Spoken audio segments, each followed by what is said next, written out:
One job opening remaining in the NFL. Who will coach the New Orleans Saints? Cliff Kingsbury out. Mike McCarthy out. Whole lot of signs pointing to Eagles offensive coordinator Kellen Moore. And that leads us to a Super Bowl question. Could your OC getting another job Super Bowl week hurt you in the big game? Also, a Steph, Clay, Sabrina, Caitlin three-point contest at the All-Star game? Not yet, but how one tweak might get us there. Let's go around the horn. We got to have that happen. I love everything about that. We got to make that happen.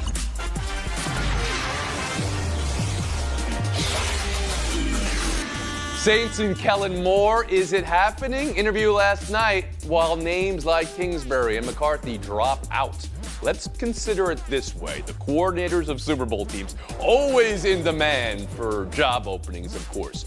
Moore interviewed for multiple jobs earlier this postseason, and the Eagles offense played great in playoff wins. But the Super Bowl is a different beast entirely. So, do you see any part of this that could be negative for the Eagles in Super Bowl preparation? Around the horn to Jen Latta. I actually don't. We hear this conversation a lot in college football as well, as guys get other jobs and still have bowls to coach, and you hear about it with the players. What we're referring to, Tony, is multitasking and compartmentalizing. And isn't that what coaches are always telling their players they have to do? This is the proverbial catch the ball before you turn upfield and run. And I think that if the coaches are going to preach that to their guys, they should be able to walk the walk as well. And I just want to mention this. Do we really think that the Saints head coaching gig is a better gig than the offensive coordinator? Oh, so this is the second question I had for you. Very nicely with the done. Commanders? We'll give our producers credit. Because the Saints, they have a lot of work to do. They've got that quarterback question. They have not a lot of draft capital to go out and make moves. They are in salary cap hell. So I would argue that even if he is taking the gig, enjoy the position that you are currently in on this step of maybe winning a Super Bowl, because the road to hoe with the Saints is going to be a tough one no matter who takes that job. We'll get to that second question that Jen has authored in a second. First, back on the Super Bowl prep, Frank Isola, and interviewing for other jobs during it. Do you think it negatively affects a team like this? Yeah. Jen, I would think there's a lot of people in Detroit thinking, you know what, it might have impacted our team. Did it hurt us? I don't know. You can't say that it helped. First time they have home field advantage throughout the playoffs, and what they ended up doing, they were terrible on both sides of the ball. And their coordinators, Aaron, Glenn, Ben Johnson, were both, they were both the flavor of the month. Everyone was interviewing them, so I don't know if it helped at all. I will say this about the Eagle job. The fact that you have a week off certainly helps. The fact that the game is in New Orleans, I would not be surprised at some point if he has an hour or two off, maybe he would visit them in person. But here's my concern with the Eagles. Just make sure your defensive coordinator is well rested and paying attention, because he's the one that's got the tough job. Kevin Blackstone, around the horn to you. Do you see Kellen Moore interviewing weeks before the Super Bowl, but still during this time period, as maybe a negative thing for the Eagles? I don't necessarily see it as a negative thing. I mean, I don't buy too much into the distraction bit. Every time you see coordinators, their heads are tight inside of a headphone and their faces are buried into their laminated play cards. I mean, they have a very myopic view when it comes to the game and who they're coaching. But certainly it is kind of odd being in New Orleans, like Frank said, and maybe, who knows, one night go out to dinner or something. But I don't even see that. I think Kellen Moore getting his first opportunity to be a head coach in this league is good enough. And I think he's going to want to perform as best as he can on the biggest stage to let the Saints fans know who's coming. And Bill Plaschke. Now, this is all about perception, and how does it look when you ask your players to give their full attention for 2 weeks and your coordinator can't do that? How does it look that he's looking elsewhere? He's got one foot in the door, one foot out the door. How does it look that the players consider him a short timer? And how does it look that he's taking a job that really no great coordinator wants? It's a bad job. They're $50 million over the salary cap. They don't have a great draft pick. Derek Carr's there for 2 more years. 24th ranked offense. It's not a great job.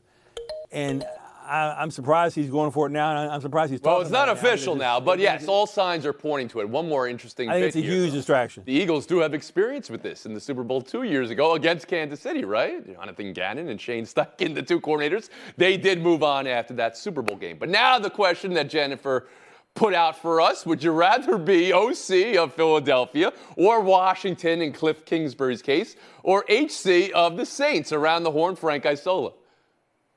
Well, remember, Cliff Kingsbury is also being paid by Arizona. So, he's making a lot of money. He knows you're connected with Jaden Daniels, so a better job will become available down the road. And Mike McCarthy, to me, should have his pick of the litter. I think there's a couple of jobs, a couple of teams that pass on him. I don't get that. So, they're in a position to be choosy. I'm not so sure Kellen Moore's in that Kevin position. Blackistone? Well, I mean, Kellen Moore could stay where he is. I mean, the funny thing about the NFC title game is you looked on both sides of that field, and you had Kellen Moore, former Cowboys, Quinn, former Cowboys, Joe Witt, former Cowboys, and now they've both basically kind of resurrected their careers or maybe found their track back in this league. So for Kellen Moore, I think, just staying where he is would have been fine. And as everyone has pointed out, the Saints' job is not very good right now. Yeah, barring a sophomore slump by Jaden Daniels, he's probably going to have success again with the Commanders, and then he would be the #1 choice for all of the jobs in the next coaching cycle, which is better than having to choose one chair that's And Bill left on the Plaschke. floor. Ben Johnson showed last year you can wait and pick your spots and get a good job if you wait a year. This is smart for him to do this. We've been horned. More from the Eagles, though. Take a listen. Well, he's done a great job. He's done a great job. I guess he let me on my straitjacket a little bit today. Yeah, I think he was having fun after the game.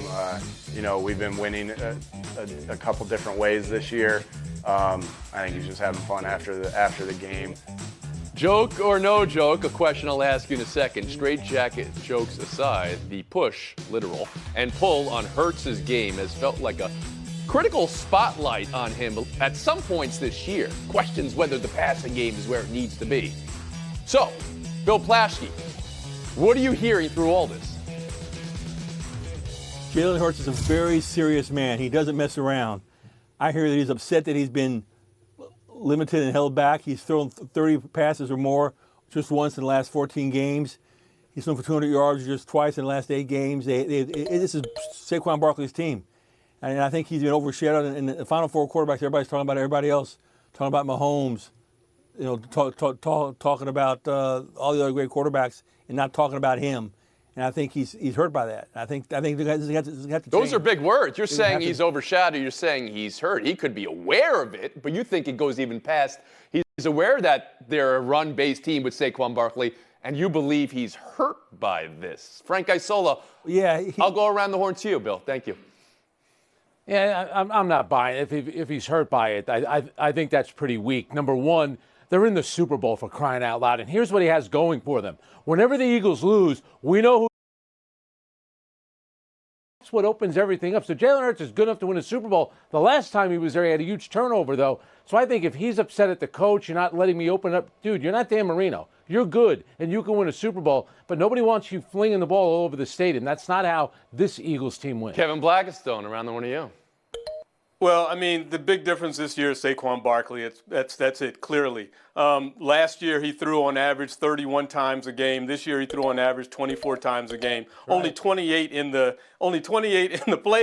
NFC Championship game. But I mean, that was a high watermark for him kind of this season. So I don't think that he was necessarily in a straitjacket because of the play calling. It was just a straitjacket because Saquon Barkley is so good, and that takes pressure off of him having to make a play with his arms. But he's had a fabulous year, and he had a fantastic NFC Championship game. And everybody, I think, likes Jalen Hurts and will give him that due credit. Mm-hmm. Is that what you're hearing? I'm hearing there's lists. So he's not in the top 10 among quarterbacks in the league. I'm hearing Jen Latto, around the horn to you.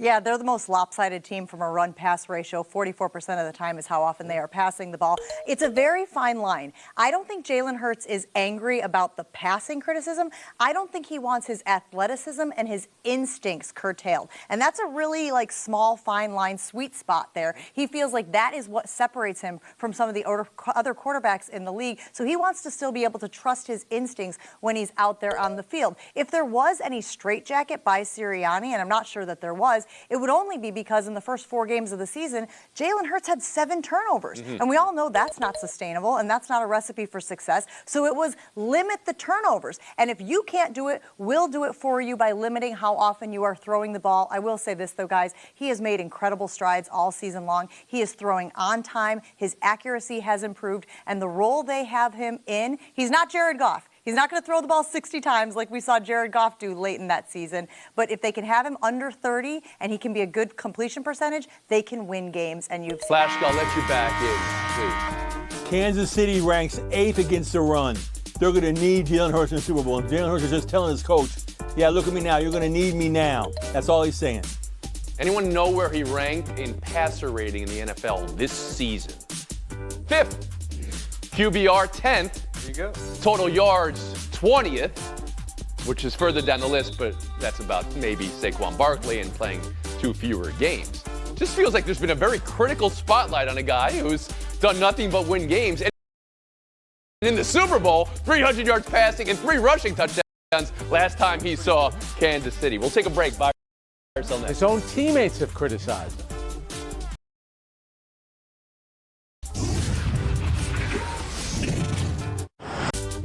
Welcome back to Around the Horn, coming to you from the Seaport. Brought to you by Patron. Perfection starts with Patron. Senior Bowl, Mobile, Alabama. Browns GM Andrew Berry is available, talking. Cleveland drafts number 2. There's thought maybe they go quarterback, Cam Ward, Shedeur Sanders, or maybe not. But about Sanders, Deion Sanders, saying he would not allow his son to play for a few teams, something that was noticed earlier this year. Never detailed which teams. But Berry telling Cleveland reporters he's confident Deion would be fine with Shedeur playing for the Browns. Plashke, how do you read this? What do you buy? What do you sell here? Deion's a marketing genius, and he will pick where his son plays. This is like Archie Manning said he never did it. I don't believe it. Archie Manning moved Eli Manning from San Diego to the New York Giants all those years ago. I say Deion moves Shedeur to the Giants this year. That's what he's So gonna you do. flag Cleveland as a team, and or maybe even Tennessee at number 1 as teams that Deion wouldn't want. He hasn't disclosed that, but that's what you're sensing. Yeah. Jen Latta, around the horn to you. First of all, he might not have to worry about either of those 2 teams, if the kid from Penn State or if Cam Ward go 1 and 2. But there's a phrase that I think about a lot when I'm talking about my kids, and that is, do not hinder your children by making their lives easy. And I don't think Deion Sanders is going to do that. I think he has opinions. I think he will have influence. I think he will want to weigh in with his son. But I do not think he is going to meddle in this process, guys. I don't think he wants to put an anchor around Shedeur's neck, where he is a kid who only got to where he is because his daddy weighed in or threw his weight around. I don't think he wants to do that to Shedeur. Jen. Just the idea that Deion did say there are teams I don't want him playing for. You don't think that's meddling already? No, I don't think that that's meddling. I think it's just offering his opinion. I think he'll let the chips fall where they Kevin may. Blackistone, around the horn to you. Well, certainly Deion knows the NFL, and he knows there's some franchises in this operation that are not very good, and you wouldn't want to play there. And I think that's what he's saying. But let's not forget, Deion Sanders started his college coaching career in Jackson, Mississippi, and then he moves on to Colorado. He didn't go to L.A. He didn't go to Texas. He went to Colorado. And so now he's still a household name, and his kid is a household name from there. So I don't think he's very concerned about that. And you know what? If it goes to Cleveland, I remember those At Home with Baker Mayfield commercials. Great marketing was coming out of Cleveland back then. Frank Isola. Yeah, there were 2 families with a football background that did this, the Manning family and the Elway family, and both of those sons, Eli and John Elway, went on to be 2-time Super Bowl champions. So Deion knows the league, he knows the business. If he wants to get involved, that's fine. My thing about Cleveland, they got a terrific coach there, Kevin Stefanski, and if you win in a great sports town like Cleveland, you become an all-time legend, the first guy to win a Super Bowl. That would not be the worst. Latta back in. There is no guarantee that even if you finagle or funnel this thing, it's going to work out. I think the hit rate for quarterbacks in the first round is 50%. It is. It's true. That's true. What was that line you said, Jen? Don't hinder your kids by making it too safe. You live by that code? Because Chase, your son, is taking his driver's test right now. Yes. Hey, Chase. Good. I'll get off the road. None of this. 10-2, buddy. Button it up. 10-2. We move on. NBA, Kings open to trading De'Aaron Fox. This was news that came out yesterday. Shams broke it. Got to be a nice market for a Fox. Houston, Miami, San Antonio. James Ham on the Kings beat reported the Spurs are Fox's preferred destination. Jen, buy or sell the Kings trading Fox, and who should be Fox hunting? I got to be honest, I don't think that they want to trade him. I think they're hopeful that the coaching change is going to be something that puts them in the right direction and that they can build around him. But he's frustrated with the way that things have gone on there. He was very close with Mike Brown, was not consulted on that. He has obviously wanted other players to supplement the roster that he has not been consulted on, nor have they gone the direction he has wanted. And this, I want to be clear, guys, is not a Jimmy Butler situation. Jimmy Butler has obviously made his feelings very known to the point of these suspensions now with the Heat. This is not a holdout. This is not him forcing a trade at this point. It is just him making it clear that, he is frustrated with the organization. As for teams that should be interested, him and Wembanyama, that's very exciting. I could even see him going to Miami and filling the void that Jimmy leaves whenever he gets on out of there. So those are two things that I'll keep my eye on. Well, everybody wants to play with Wemby, but I don't think De'Aaron Fox is going to be there. I don't think they should let him go. I think you just pointed it out. They're winning games right now. They've turned the corner. Maybe the new coaching change, my man D. Christie is working out. So you know what? Go with the new flow for right now. Don't get out of there and Sacramento don't trade. Frank Isola? I was in Tony's Brooklyn neighborhood just the other day to see De'Aaron Fox. I thought he looked great. My only thing would be, why not hang on to him? Because you could probably get more before the NBA draft. One thing about San Antonio makes a lot of sense. They can give up players, and they got a ton of first-round picks. So if he wants to go there, it wouldn't be the worst thing for Sacramento. You don't think this should happen before next week's trade deadline because he's under contract for another year. You think before the draft would be more maximum value. And I think they could kind of feel where they can get the best offer. I get it. He wants to go to San Antonio, but maybe they can convince him. I'm waiting if I'm Sacramento. Plus, I could be a playoff team this Flashkey. He's one of only 5 players to go 25-5 the last 3 years. Yeah. He's a great player. And I hate that Sacramento has a trade. I hate that he has to leave there, but let's not be naive. He's not Jimmy Butler yet, but he will be Jimmy Butler. He will throw a fit. These players all, when they want to leave, they make it known they want to leave. What do we mean, all these players? What does that even mean? Right, okay. Right now, Sacramento is ahead of San Antonio in the standings, which is interesting. They can make the trade. And then Bill wants him to go to L.A. Wemby and the Fox sounds like a drive-time radio show. Wemby and the Fox. Flashkey. And Blackistone, thank you for your time today. Lada and Ice, now our drive-time show. But who's driving? Chase? Did he pass the test? My son's driving. I'm off the road. Baseball is Showdown 1. It's been a week, month, and year in the making. Hal Steinbrenner on Yes, saying it's difficult to keep up with Dodgers spending. Tom Ricketts of the Cubs saying the same thing last week. You know what the Dodgers did this offseason and what they're currently on the hook for. Frank, do these owners and all Major League Baseball owners have beef with the Dodgers spending? The Yankees complaining about spending, that's rich, and that's pun intended. But in theory, all the owners are right because the Dodgers spending is out of control. You look at these smaller market teams, they don't stand any chance. It's not just about winning, it's getting into the playoffs, and that payroll guarantees the Dodgers. And Latta?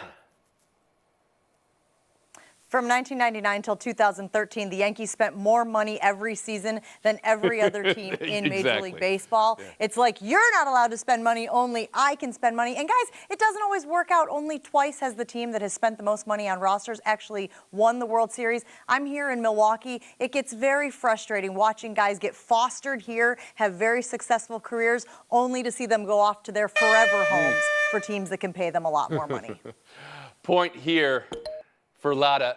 Frank, I'll defer payment on your point for a later day. Showdown 2, 3-point contest. There was an idea at the NBA All-Star Weekend upcoming. Steph, Clay, Sabrina, Caitlin, building on the success of Curry and Unesco last year. But today, Caitlin Clark's representative saying she will pass on the NBA contest in favor of this summer's WNBA All-Star Contest weekend in Indiana for her first three-point shooting contest. Also, we heard a report from Tom Friend, Sports Business Journal.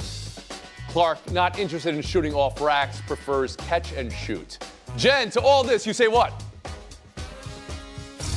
Well, they'll have to do catch and shoot at the WNBA, otherwise it would defer criticism, to make a point from earlier. If she thinks it'll mess with her mechanics, then who am I to tell her it won't? Also, I love that she wants to put the spotlight of her performance on the WNBA All-Star Weekend instead of the NBA. Frank Isola, to you. Now, she doesn't shy away from competition. She doesn't want to put the spotlight on herself at NBA All-Star Weekend because she doesn't want to put it with the grief that you know that she would receive, because she's not allowed to be on the Olympic team because she hasn't accomplished enough yet. She's not allowed to do this, and she doesn't want any part of the grief. Wait, that I don't she's even gonna know what get. you're talking. That's It's why not she's about that today. But what do you mean you don't know what I'm talking Well, about? She doesn't want to be part. She's going to get criticized if she does it. Why is she in the NBA All-Star game? she's a and not other competitor. players? She would. Come on. I like that she's putting the spotlight on her league. WNBA went to the NBA last year. That's not NBA like can go to the WNBA No this year, chance. and who cares about the racks? chance. Catch and shoot. Catch and shoot a FaceTime, Jen Latta. Coming to you from the great state of Wisconsin, how dare Bill Belichick say that the Super Bowl trophy should be renamed for Tom Brady? It's the Vince Lombardi Trophy because he won all of those titles back in the day, including Super Bowl I and II. And oh, by the way, a three-peat that gets forgotten about pretty often, 65, 66, and 67. It should always be the Vince Lombardi Trophy. All right, I got breaking news here. I'm not even sure you know this, Jen.